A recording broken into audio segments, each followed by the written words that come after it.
അതിൽ നിന്നും ഞാൻ സതീശൻ കഞ്ഞിക്കുഴി ഇവിടെ എടുത്തിടാനുള്ള കാര്യം, അതിൽ നിന്നും അക്ബറിലോട്ടുള്ള ഒരു യാത്ര, ആ ഒരു ട്രാൻസിഷൻ, ആ ഒരു ഡിസ്കഷൻ എങ്ങനെയായിരുന്നു? ആദ്യമായിട്ട് ഞാൻ നാദിർഷയാണെന്ന് തോന്നുന്നു എന്നോട് പറഞ്ഞു, ആദ്യം ഞാൻ ഈ സിനിമയുടെ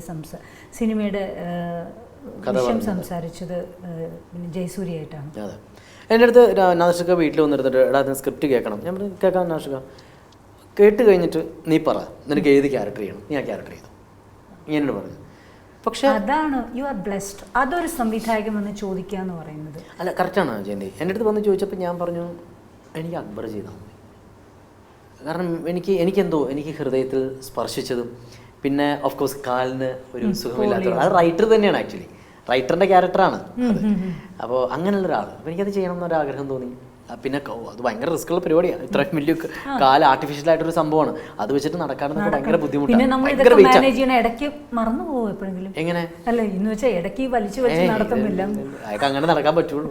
മറന്നാൽ തീർന്നില്ല, മറന്ന അതിനർത്ഥം നമ്മളതായിട്ടില്ല എന്നുള്ളതാണ്. മറവിയൊന്നുമില്ല, ഓൾവേസ് മനസ്സിലത് തന്നെയായിരിക്കും.